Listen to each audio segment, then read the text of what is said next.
Hola, mis amigos y amigas de Vive tu vida con interioridad.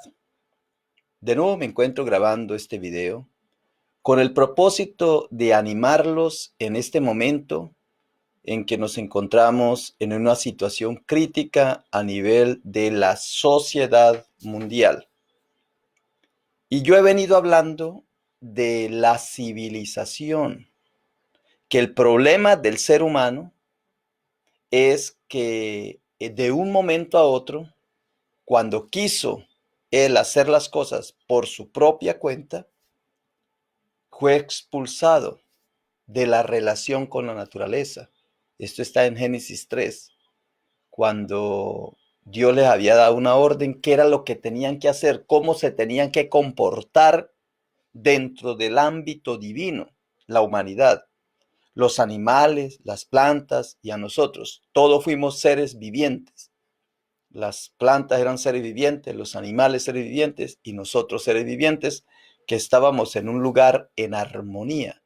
Y cuando se habla de animales se habla de todos, desde los microscópicos hasta los más grandes.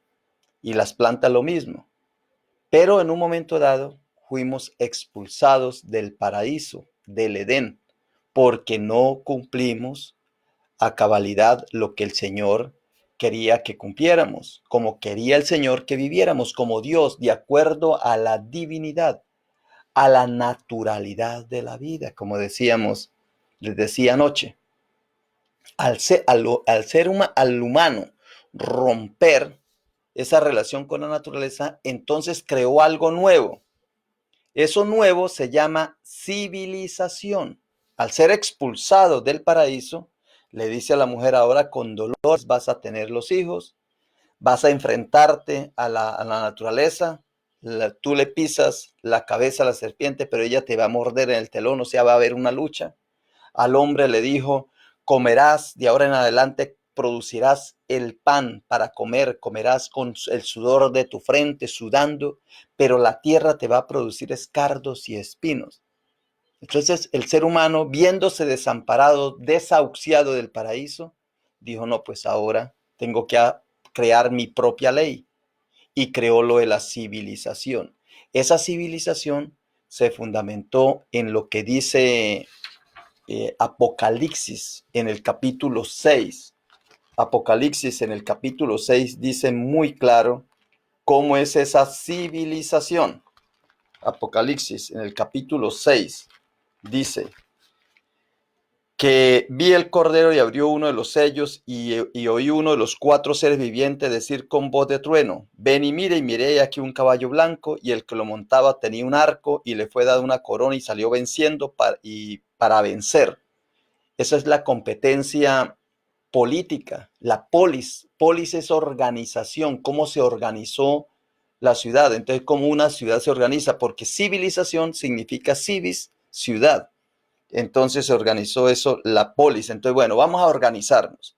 Pero después de organizarse en la forma como están organizadas las ciudades, entonces en el versículo 3 dice: cuando abrió el segundo sello, oí el segundo ser viviente que decía: viene y mira. Y salió otro caballo bermejo. Al que lo montaba le fue dado poder de quitar de la tierra la paz, y que se matasen unos a otros, y se le dio una gran espada. Recuerda que en Efesios capítulo 6 dice que la espada es la palabra de Dios, que penetra hasta lo más profundo. En otra parte dice que penetra hasta lo más profundo del cuerpo. O sea, la espada es la palabra, o sea que se le dio a la religión, apareció la religión.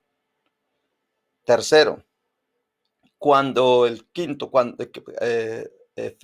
Apocalipsis capítulo 6, versículo 5, cuando abrió el tercer sello, oí al tercer ser viviente que decía: ven y mira. Y miré, y he aquí un caballo negro, y el que lo montaba tenía una balanza en la mano. Una balanza, pensamos que es la justicia, no, porque dice: oí una voz en medio de los cuatro seres vivientes que decía: 2 libras de trigo por un denario, y 6 libras de cebada por un denario, pero no dañes el aceite ni el vino. Es la economía, el tercer poder de la civilización. Y el cuarto, cuando abrió el cuarto sello, y oí la voz del cuarto viviente, del cuarto ser viviente que decía: ven y mira. Y miré aquí un caballo amarillo, y el que lo montaba tenía por nombre muerte, y el Hades le seguía y le fue dada potestad sobre la cuarta parte de la tierra para matar con espada, con hambre y con mortandad y con las fieras de la tierra. Si ustedes vieran el símbolo de la medicina es una espada, símbolo de una espada y una serpiente o dos serpientes a veces subiendo por la espada. O sea, esta es la parte de la ciencia, es la ciencia. Entonces, ya tenemos lo que les quería decir, cómo se creó la civilización. La civilización fue fundamentada en los pilares, en cuatro pilares. Fue fundamentada en la política, o sea, la polis, ahí fue donde fueron creadas las ciudades, civis, fueron creadas la polis. Luego la religión, recuerden lo que les dije, que religión era lo de la ciudad y los del campo se le decían paganos, o sea que no religión. La religión nació, fue en la ciudad. Hasta se decía la urbe de Dios, la urbe divina. Y por eso el Papa hace una oración por la ciudad y el resto del mundo. O sea, por la ciudad, la urbi. ¿Ve? Ora. Y entonces, luego la economía, que es las balanzas para ver qué producción, cómo se produce, cómo se consume, íbamos a negociar con cardos y espinos. Y luego, lo de la ciencia, la medicina. Esa civilización al principio funcionó muy bien, aparentemente, entre comillas. Entonces le voy a hablar lo que significa la palabra civilización. Viene de civis. La palabra civilización viene de civis, civil, ciudadano, ciudad, city en inglés. Eso es civilización. O sea, cada vez que pensamos nosotros en la civilización, pensamos en la ciudad. Y cuando pensamos en los del campo, decimos primitivos. Por ejemplo, en el Amazonas, culturas primitivas. Y nosotros de la civilización. ¿Ve? Somos de la civilización. Oh, gloria a Dios, podemos pensar. Y en la civilización, en esas civis, hay dos cosas que hay que hacer. De la economía, en la política, en la religión y en la ciencia. Hay dos cosas. Una es la urbanidad y otro es el civismo. Antes se enseñaba. Por ejemplo, en Latinoamérica fue muy famoso la urbanidad de Carreño, un venezolano que creó cómo se podía enseñar a los muchachos a comportarse bien. Entonces, la urbanidad es la calidad de vida de la urbe o la ciudad. Claro, porque como en la ciudad no se produce nada, cuestión de comida, porque es que nosotros vivimos por comer, por dormir, por beber agua. Entonces todo es controlado. Tenía que haber alguien que controlara. Por eso se crearon los presidentes, se crearon los imperios, se crearon las repúblicas, se crearon todo eso, porque era la civis. Entonces, urbanidad es la calidad de vida de la ciudad. Eso se llama urbe, urbanidad. Y es para enseñarle a los que están ahí los buenos modales, la etiqueta, la educación, el respeto hacia los demás. Vea que en la ciudad uno tiene que ser muy respetuoso, porque si no se choca. En cambio, en el campo uno vive naturalmente, tranquilo, ¿ve? Como la misma naturaleza, pero en la ciudad tiene que haber moderación, cortesía, tiene que haber atención y de buena manera y una buena manera de comportarse, porque si no lo meten a la cárcel, porque viola los semáforos o orinó en la calle o cualquier cosa hizo indebida. Yo recuerdo que cuando yo estaba en Nueva York, a un policía le puso un ticket a un muchacho porque se sentó en una caja de plástico donde se echan comida, que eso dice ahí, en la ley dice, decreto, no se pueden sentar en las cajas donde se echan comida, son cajas de plástico donde se carga la leche, los contenedores de leche. Cualquiera se puede sentar eso. Uno cree que se está sentando en una caja dura y es delito pues sentarse así, ahí. Entonces, mucha ley, mucha cosita, mucha, la urbi. Entonces, la urbi está llena de decretos y de leyes, civilización. Pero además de la urbanidad está el civismo.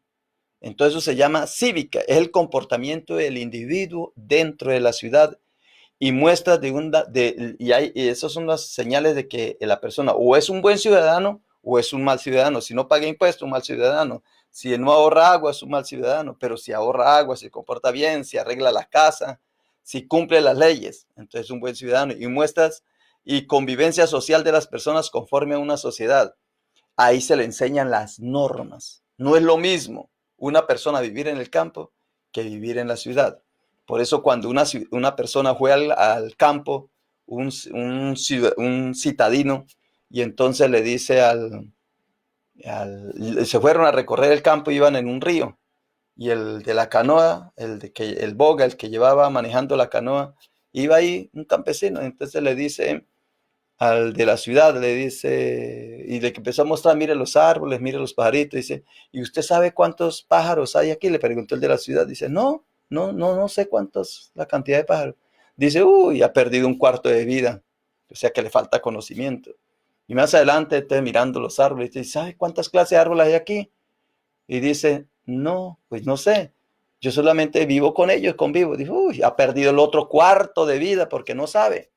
Y en ese momento se volteó la canoa porque hubo una ola grande del río y se volteó la canoa y le dice el campesino, ¿y usted sabe nadar? Y dice, no, dice, uy, perdió toda la vida. ¿Ve? O sea, es muy diferente vivir en la ciudad a vivir en el campo. El campo es como vivir en el paraíso, en el Edén.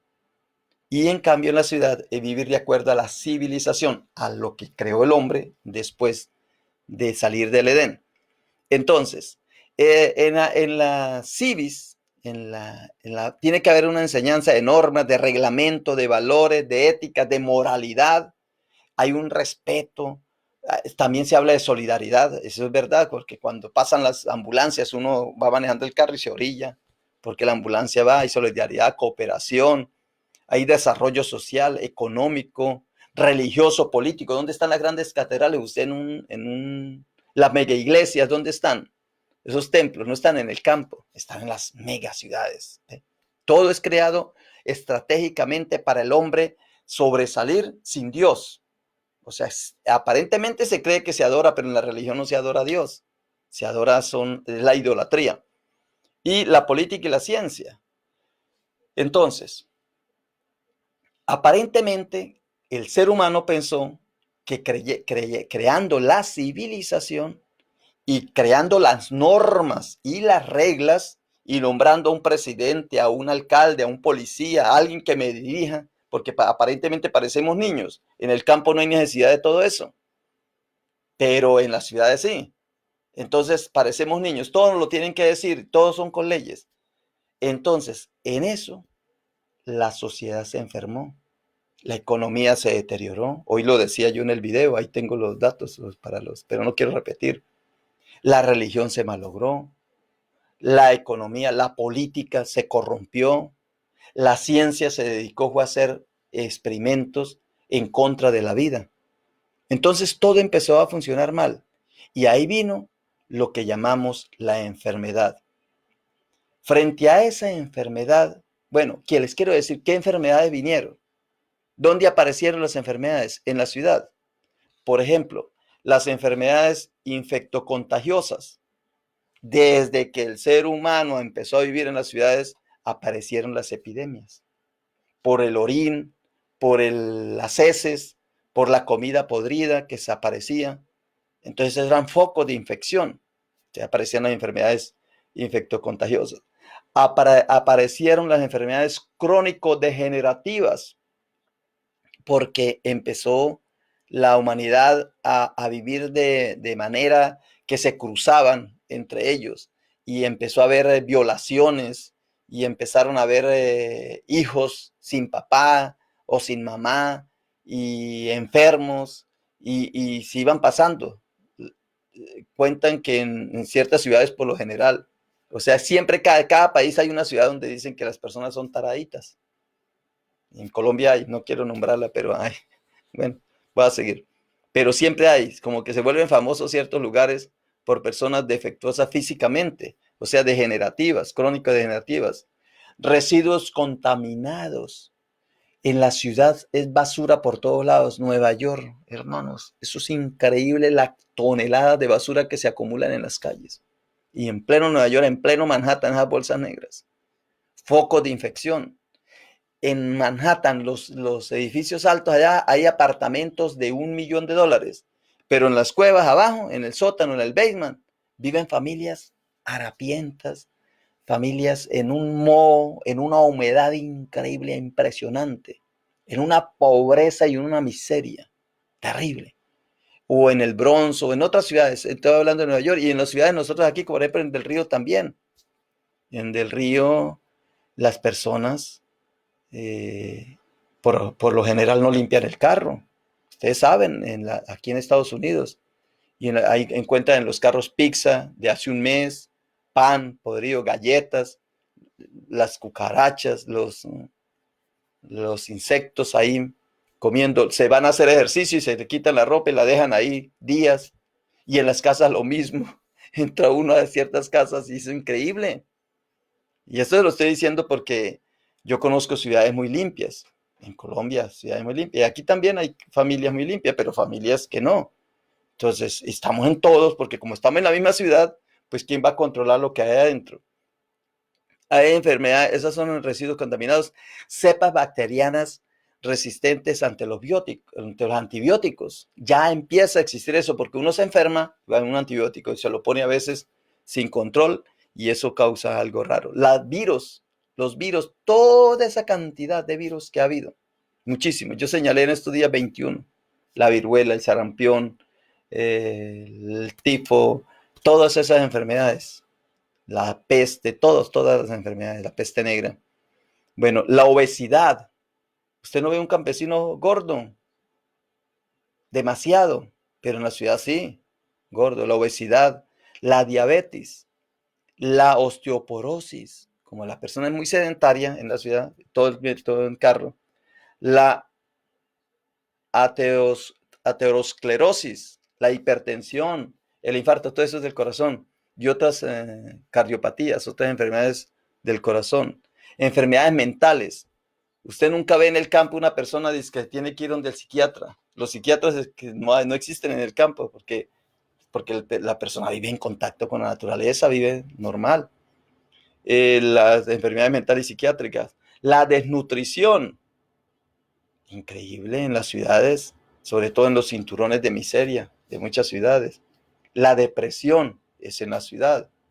El alcoholismo, la droga y el tabaquismo en la ciudad donde más hay. El cáncer se propaga más en las ciudades. La insuficiencia renal crónica, las alergias y el asma. Y ahí podemos nombrar muchísimas más. Yo en este libro, Conciencia Espiritual sobre la Vida, hablo de eso. Por eso lo quiero compartir con ustedes. Si alguna persona que ve este video y desea tener este libro, aquí en Del Río yo se lo regalo. A los de Del Río yo le doy este video, este libro. Se lo regalo. Es un libro, un manual muy bueno. Se fundamenta en las relaciones, en la salud y en la autosuficiencia. Ahorita les voy a hablar de eso porque creo que voy a compartir en la pantalla. Muy bien. Ahora, ¿quién trae la solución a esta enfermedad de la civilización? Porque esto va en picada, esto va en caída. Las religiones deterioradas, mire cómo está la iglesia católica, la iglesia evangélica, por Dios, todo.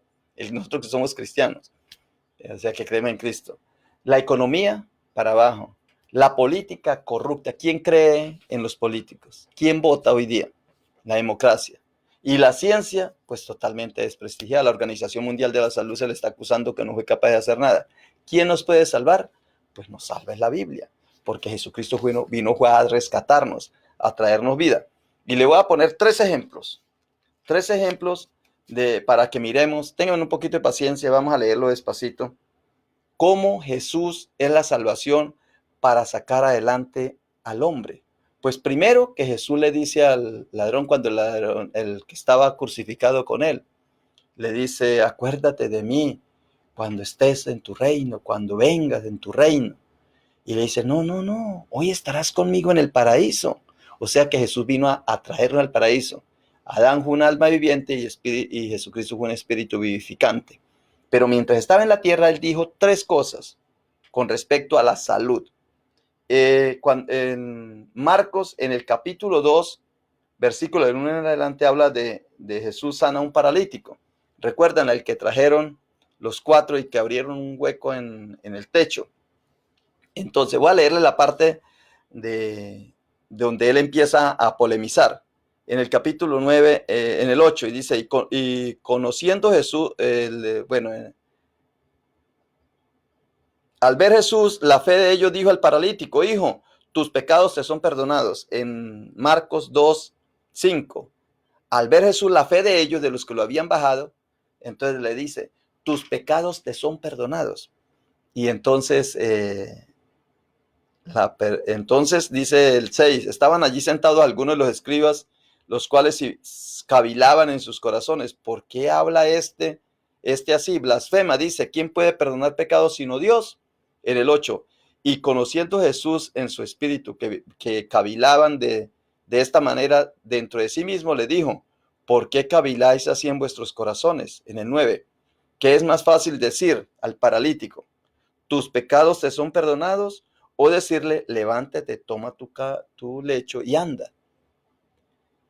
El hecho para nosotros volver a sanarnos de esta epidemia, de la civilización, de este coronavirus, de todas estas enfermedades que les señalé, de no ser buenos ciudadanos, ni tener una buena urbanidad, ni ser cívicos, para volver otra vez tenemos que entrar en contacto con la naturaleza.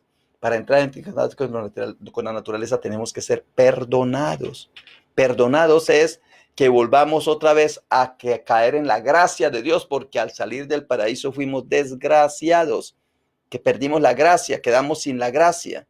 Entonces tenemos que volver otra vez a la gracia de Dios. ¿Y quién nos da la gracia? Jesucristo, porque por fe en Él es que somos salvos. Entonces la discusión es: tus pecados te son perdonados, y a la vez es sanado la persona, fue sanada.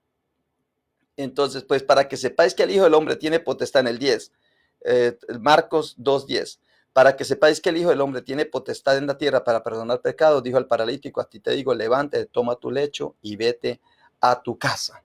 Y enseguida el paralítico se levantó.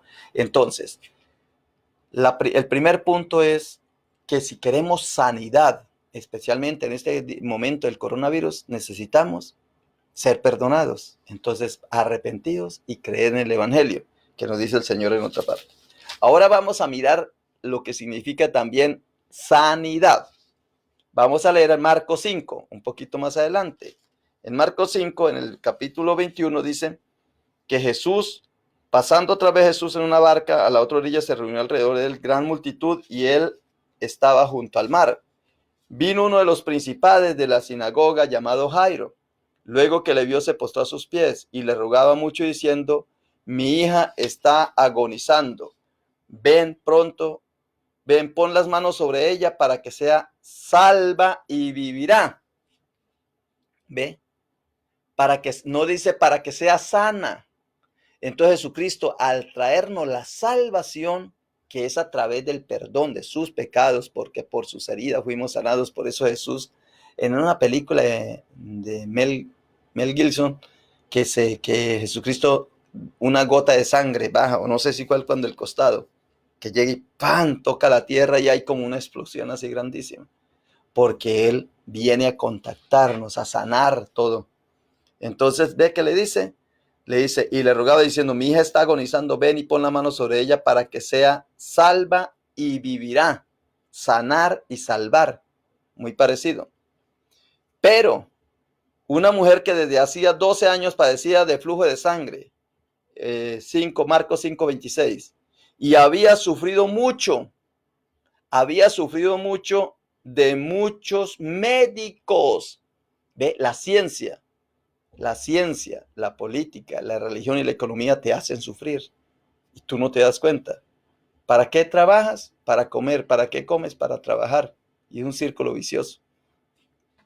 Y entonces dice: y había sufrido mucho de muchos médicos y gastado todo lo que tenía, ¿ve? Economía. Y nada había aprovechado antes, le había ido peor. Nada le había aprovechado, antes le había ido peor. Cuando oyó hablar de Jesús, vino por detrás entre la multitud y tocó su manto, porque decía: si tocare tan solo su manto, seré salva. ¿Ve? Otra vez, la palabra sana y la palabra salva van de la mano, muy parecidos. Y luego vamos a seguir. Seré salva, dice ella. Con tal de tocar, y si tocare solamente su manto, seré salva. Y enseguida la fuente de su sangre se secó, y sintió que el cuerpo que estaba y sintió en el cuerpo que estaba sana de aquel azote. Y ella dijo, salva. Luego Jesús en el 30, Marcos 5:30, luego Jesús, conociendo en sí mismo el poder que había salido de él, volviéndose a la multitud, dijo, ¿quién me ha tocado mis vestidos? Sus discípulos decían, ves, la multitud te aprieta, ¿cómo que quién te ha tocado? El 32, pero él miraba alrededor para ver quién había hecho esto. Entonces la mujer, temiendo y temblando, sabiendo lo que ella había sido, lo que en ella había sido hecho, vino y se postró delante de él y dijo toda la verdad. Y él le dijo, hija, tu fe te ha hecho salva. Ve en paz y queda sana de tus azotes. Ve, salva. Salvación y sanidad es lo que necesitamos en este momento. Vea, hermano, yo les digo, si todos los cristianos, aquí en Del Río somos 5,000, más o menos 5,000 cristianos, de los 48,000 personas, somos 5,000 cristianos. 30,000 todavía no conocen a Cristo. Ojalá ellos a través de esta epidemia alguien les pueda hablar o vean este video y sepan que solamente en Jesucristo hay salvación y hay sanación. ¿Quieres sanarte? ¿Quieres no ser temeroso? Pues implementes ese poder de la sanación que hay en Cristo Jesús. Y dijo, y te haré, y cuando venga el Espíritu Santo, ir por todo el mundo. Dice que cuando venga el Espíritu Santo, en Hechos 1:8 dice, tendréis poder. Y en Marcos 16:15 dice, y vosotros que vayan por todo el mundo y predicar el Evangelio. Y estas son las señales. Dice que tocarán culebra y no le harán daño, beberán veneno y no se envenenarán. Y pondrán la mano sobre los enfermos y sanarán. O sea que tenemos también el poder. O sea, hasta 5,000 personas que somos cristianos, más los 13,000 que dicen ser católicos y se ponen las pilas también a escuchar esta palabra porque la creen. Imagina 18,000 personas en Del Río orando de la misma manera y creyendo de la misma manera. Ese virus sale corriendo. Ese virus se destruye inmediatamente con la fuerza y el poder porque el Señor nos da sanación y salvación. Ahora, si el virus entra en nosotros, pues nos volvemos sintomáticos, creo que se llama. O sea que no nos va a dar ni síntomas, asintomáticos, o sea que ni nos va a tocar. Hay dos clases, unos que es asintomático, es como que sí se lo tiene, pero no se le nota, y al otro ni siquiera lo va a tocar. ¿Ve? No nos va a tocar. Pero hay otro tercero, hermanos, hay otro tercer pasaje, el de Lucas 7:36. En Lucas 7:36 es un pasaje muy bonito. Creo que esto solamente está en Lucas, aunque no sé si en Juan 13 también está más o menos parecido. Y Marcos 14:3 un poco parecido, pero no tan claro como está aquí. Entonces, uno de los fariseos rogó a Jesús que fuera a su casa a comer. Y entonces, estando él comiendo, vino una mujer, estando él a sus pies llorando, vino una mujer de la ciudad que era pecadora. Al saber que Jesús, que estaba a la mesa en casa del fariseo, trajo un frasco de alabastro con perfume a la mujer pecadora. Y estando detrás de él a sus pies llorando, comenzó a regar con lágrimas sus pies y los enjugaba con sus cabellos y besaba sus pies y los ungía con el perfume. Cuando vio Jesús esto el fariseo que le había convidado, dijo para sí, si fuera profeta, conocería qué clase de mujer es la que le está tocando, que es pecadora. Y entonces respondiendo Jesús le dijo, Simón, una cosa te digo. Y le dijo, di maestro, un acreedor tenía deudores. Bueno, y le echó el cuento de los deudores y le dijo que no le había dado ni agua, ni le había lavado los pies. Y esta mujer sí lo hizo. Ahora en el 48 dice, y a ella le dijo, tus pecados te son perdonados. En el 49, y los que estaban juntamente sentados a la mesa comenzaron a decir lo mismo que con el que trajeron, con el paralítico que lo trajeron. ¿Quién es este que también perdona pecados? Y los que estaban junto a la mesa sentados comenzaron a decir entre sí, ¿quién es este que te perdona pecados?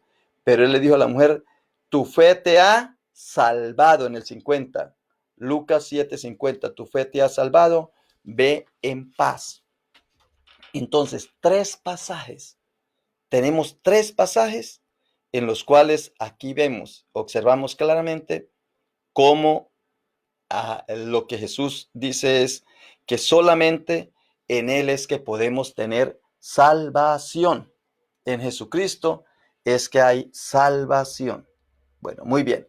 Ahora, para terminar, Les voy a compartir la pantalla porque les hablo de este libro. Mire, el fundamento de este libro son tres cosas: el amor, la salud y la autosuficiencia. Amor, salud y autosuficiencia. El amor son las buenas relaciones. La salud es lo que está en el centro, lo que vino el Señor a traernos, lo que perdió la civilización. Porque a la hora de la verdad, si nos damos cuenta nosotros y si le ponemos atención a lo que yo estoy explicando, cuando el ser humano salió del paraíso, perdió la vida. Y al perder la vida, pues precisamente le dio la enfermedad. Porque ¿qué es enfermedad? Es falta de firmeza. Mire, enfermedad, la etimología de enfermedad es falta de firmeza, es un trastorno, alteración o afección. Puede ser mental, espiritual, del alma, de la inteligencia, de la voluntad, de la conciencia, de la afectividad. Hay muchísimas clases de enfermedades. Yo nombré ahorita las físicas, pero hay muchísimas clases. Al perder la vida, pues, ¿qué hizo? Se perdió la vida y ganó el conocimiento del bien y del mal. Adán, al salir del paraíso, se perdió la vida. Entonces, ¿qué fue lo que vino Jesucristo? En los tres pasajes que yo venía, que les describo ahorita, de Marcos 1:12, es trajeron, que le rompieron el techo y le trajeron 4 personas al paralítico. Marcos 5:27-43, la mujer que tenía el flujo de sangre. Y Lucas 7:36-50, la mujer que le lavó los pies y Jesús dijo que quedaba salva. A ella le perdonó fue sus pecados. Al primero también dijo, tus pecados te son perdonados, vete y no peques más. No, vete y toma tu lecho y vete. Y con la mujer también le dijo, tu fe te ha salvado, te ha sanado, salvo y sanado. Entonces, en el centro ahí es eso. ¿Qué es enfermedad? Entonces, trastorno, alteración, afección. ¿Qué es salud? Dice, la enfermedad son quebrantos de salud. Y salud es salud, salutis, en latín. Y es salvación, saludo, saludar. Por eso los protestantes, a mí me gusta con los evangélicos porque ellos ignoran mucho de los católicos. Yo como fui sacerdote, o sea, soy sacerdote porque nunca lo pierdo, pero ejercí el sacerdocio activo en la Iglesia Católica, me sé todo eso. Entonces, cuando la Ave María, Dios te salve María, la gente dice, ¿de qué te va a salvar? Estás un saludo, porque salve es saludar, es salutación. Por eso cuando tú le dices buenos días, lo que tú le estás diciendo es buena salud a la otra persona. ¿Sí? Con cualquier salud, good morning, o lo que usted le quiere decir. Entonces, salud es salutis, salvación, saludar. Salvus es estar entero, completo. Voy a otra vez a decir. Enfermedad es quebranto, quebrar. Es estar incompleto, es estar desquebrajado. Eso se llama la palabra enfermedad. Falta de firmeza, de seguridad. Por eso cuando dice que tú si vas a construir la casa sobre arena, ¿ve? Es quebranto, es enfermedad. O sea que es maliciosa, que es débil. En cambio, si la haces sobre la roca, es fuerte, firme. La una es enferma, la arena, y la otra es fuerte, sobre la roca. Jesucristo es el que nos da la salud. Entonces, saludar es también, saludar es saludos. Dios te salve, María, le dice el ángel a María. O sea, le da un buen saludo. Tenga buena salud, María. Eso es lo que le quiere decir el ángel. Muy bien. Ahora, la propuesta que yo les hago del libro es la siguiente. Voy a tratar de compartir la cámara, a ver cómo me sale. Compartir la cámara. Vamos a ver si la puedo compartir. No, no la puedo compartir, pero yo sí traje aquí para mostrarles esta partecita. Se la voy a mostrar aquí, vea. Esto está, se la voy a mostrar así, a ver si la logra, porque es que no me deja compartir la cámara. Al principio me decía que sí, pero parece que no. Bueno, entonces, vea lo que es el libro que yo tengo. Entonces, si ven, están las relaciones, la salud y la autosuficiencia. Y si ve que la salud es en el centro, miren bien, la salud está en el centro. Pierdes tú la salud y lo pierdes todo. La civilización nuestra está enferma, o sea, la política, la religión, la economía y la ciencia están enfermas. ¿Ve? Ahí las tengo. Ojalá que la puedan ver. Eso está en el libro. Esa es la estructura del libro. O esa es la raíz, el fundamento del libro.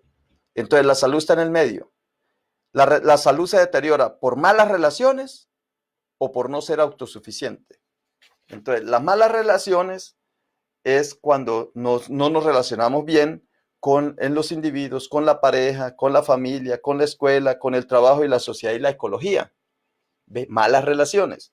Y eso está en Mateo 26:36, dice, ama a Dios al prójimo como a ti mismo.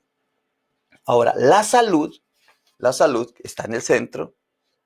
Dice, es un estado de bienestar y de equilibrio físico, mental y social. Y en Mateo 9:35 dice, recorría Jesús todas las ciudades y aldeas sanando toda enfermedad y toda dolencia en el pueblo. ¿Ve? ¿A qué vino Jesús? A sanar en el pueblo. Qué bonito. Y la autosuficiencia, la prosperidad, el bienestar y la abundancia son propias del natural universo al que pertenecemos. No hay escasez. Pero si vivimos en la ciudad, claro.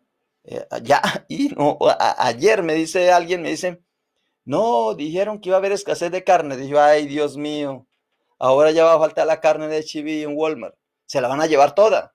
Porque la gente cree que si no come, como que la va a almacenar toda. No sé qué es lo que piensa la gente. Pero no quiero ponerme a pelear ahorita. Felices, dice Filipenses 4:4, dice, regocijados siempre, regocijados, por nada estéis afanosos. No lo digo porque tenga escasez, pues he aprendido a contentarme cualquier sea mi situación. Sé vivir humildemente y tener abundancia. Por nada estéis afanosos. Entonces la estructura de este libro son esas tres partes. Lo que pasa es que para llegar a esas tres partes tiene que uno conocer un poquito más. Tiene que uno estar más abusadito, más despierto. Por eso se llama conciencia. Es la atención constante. Espiritualidad es la cualidad de mantener el equilibrio en las relaciones. La espiritualidad es una cualidad del equilibrio.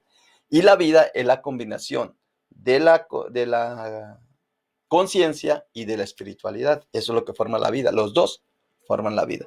Muy bien. El que quiera este libro, ya les dije que yo con mucho gusto se lo doy, se lo entrego. Hemos leído 3 capítulos y ejercicios. Ah, qué bueno. Beatriz, saludos, bendiciones. Voy a ver si soy capaz de mirar por aquí otras cositas. No, ya se me fueron. Es que se me van para arriba las personas que están aquí. No las puedo saludar, pero a Beatriz sí. Muy bien, porque a Beatriz le di el libro. Así, hermanos, quiero terminar ya en el día de hoy esta exposición que he hecho. Mire, la idea que yo tengo es que nosotros tomemos conciencia de lo que está pasando. El gobierno, los gobernantes nos están engañando. Los gobernantes nos están diciendo que solamente con tapabocas y con separarnos, con eso se quita la epidemia. Entonces, ¿qué van a hacer ellos? No. Para quitarse la epidemia tienen que testear a la gente, hacerle el test, hacerle la prueba. Pero dicen, no tenemos dinero para hacer la prueba. ¿Cómo vamos a decir que no nos vamos a contagiar con el tapabocas? Yo les pongo este ejemplo para terminar. Es un poquito soez, pero, o sea, no es como fuerte, pero lo voy a decir. Mire, cuando vino el SIDA, todo el mundo se apavanteó, se asustó. ¿Y qué dijeron los gobiernos? ¿O qué dijeron los gobernantes? No gobiernan, sino los gobernantes, los dirigentes, sean políticos, sean religiosos, sean sociales o sean economistas, cualquiera de ellos, sean políticos, sean economistas, sean religiosos o sean científicos. Mire, ¿qué hicieron? Le decía a la gente, pónganse en preservativos a los hombres, pónganse en condones para que no les dé el SIDA, el VIH. En Nueva York yo estaba y iglesias repartían, yo vi iglesias repartiendo preservativos a la salida. Dijo, no, pues tenemos que ayudarle a la gente. Haga de cuenta, esos preservativos es como ahorita los tapabocas, para que no nos dé el coronavirus. Y yo hice esta prueba. Le pregunté a más de uno, bueno, ¿usted confía en el preservativo para que no le dé el SIDA? Sí, claro, eso es lo mejor. El preservativo, el condón, claro. Yo puedo seguir una vida promiscua, puedo seguir una vida como sea y no me va a dar la enfermedad. Entonces yo le dije, bueno, y si usted ve si le dicen, vea, esta señora o esta persona tiene tiene SIDA, VIH, ¿usted se acostaría con ella? Ah, no, pero no dice que está seguro el preservativo. Dice, no, pues si yo sé, no me acostaría porque me da temor. O sea que no confiaba en el preservativo. ¿Ve? Lo mismo la máscara. Para que la máscara esta, hoy día muchos dicen que un pañuelito, que lo que sea, cualquier cosa. No, no, no, no. Eso tiene que tener higiene, porque si no nos va a dar otras enfermedades peores. Pero los gobiernos, para no invertir, nos engañan y nos dicen, si se quedan en casa, fácil, porque ellos no hacen nada, solamente ordenan. ¿Ve? Esa es la civilización. La civilización es ordenar. ¿Cómo que ordenar? Si uno ya somos adultos, no somos niños, pero estamos acostumbrados a los decretos, porque como somos de la civilización y no tenemos conciencia espiritual sobre la vida, alguien nos tiene que decir, ¿ustedes creen que va a ser más inteligente un gobernante que tú o tu familia o tú mismo? ¿Quién va a cuidar más de tu vida? Si no eres tú, tú eres el que tienes el valor de cuidarla. Pero eso sí, si aprendes y sabes, ¿sí? Si has leído, si tienes conciencia espiritual sobre la vida, pues claro que tú vas a saber más, a cuidarte mejor que cualquier político, cualquier economista, cualquier religioso. Entonces, mire que no es así como nos están diciendo. No es que uno, que si no hay, que si hay preservativos, no te va a contagiar el VIH, es un virus también. Ah, ahora si hay mascarillas, tampoco te vas a contagiar. Hombre, cómo somos de ingenuos nosotros y qué astutos nuestros dirigentes políticos, religiosos, porque los religiosos también están en lo mismo. Religiosos, economistas están haciendo dinero a punta de máscaras. Todos los que hacían ropa y eso ahora están haciendo máscaras. Y a todos nos van a poner máscaras, 7.000 millones de mascarillas. A menos los que están en el campo, porque ellos no tienen nada. Como no son de la civilización, ellos son primitivos, pues no les pasa nada.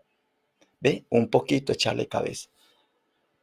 Muy bien, mañana yo aspiro a decir otras cosas. La idea mía es que ustedes tomen conciencia de lo que está pasando. No crean todo lo que dicen. Vea, hay que ser escépticos en esa cuestión de los gobernantes, en cualquier índole de esas, en los políticos, en los religiosos, en los economistas, en los científicos. Tengamos cuidado. Leamos Apocalipsis 6:1-6. Ahí nos lo dice. ¿Quiénes son los que mandan en el mundo? ¿Quiénes son los que tienen esto así? Son ellos mismos. Anoche lo dije, hoy lo dije en el video que grabé con las hermanas en la iglesia. Bueno, muy bien, vamos a darle gracias al Señor por este momento que nos regala, Padre Celestial. Gracias, Señor, por estos por esos tres pasajes bíblicos que leímos, Señor. En Marcos 2:1-12, vimos cómo tú, Señor, por la fe de los que trajeron, de esos 4 que trajeron al paralítico, Señor, fueron 4. Uno del oriente, otro del occidente, otro del norte, otro del sur, ¿ve? Los 4 puntos cardinales. Oh Señor Santo Espíritu de Dios, que también no es por nuestra fe seamos salvos y seamos sanos, Señor. Padre Santo, que así como la mujer o la hija de Jairo que estaba enferma, Señor, que también fue curada y fue salva, dice, fue salva de su enfermedad. Señor, las dos fueron salvas, que nosotros también seamos salvos y seamos sanos. Y como esta mujer pecadora que llegó, Señor, a ungirte tus pies, Padre Santo, también fue salva y perdonada de sus pecados, Señor. Ayúdanos, Padre Santo, a entender lo que está pasando. No podemos creerle a los gobernantes, no podemos creerle a los dirigentes, no podemos creerle, Señor, te creemos es a ti porque tú eres el que nos das la sabiduría que necesitamos, Padre Celestial. Bendícenos y cuida de nosotros, Señor. Danos fuerza y danos poder. Danos inteligencia, Señor, porque en ti es que está la salvación, Señor. Contigo, Señor, nuestra vida quebrantada, trastornada, alterada, afectada, se salva, se completa, se vuelve entera, Señor. Volvemos a recuperar porque somos como manos, como barro en tus manos, Señor. Tus manos tuyas son las que nos van a ayudar. Oh Padre Santo, que todo sea para la honra y gloria de tu santo nombre. Amén. Y a ustedes les digo, bye bye. Dios los acompañe.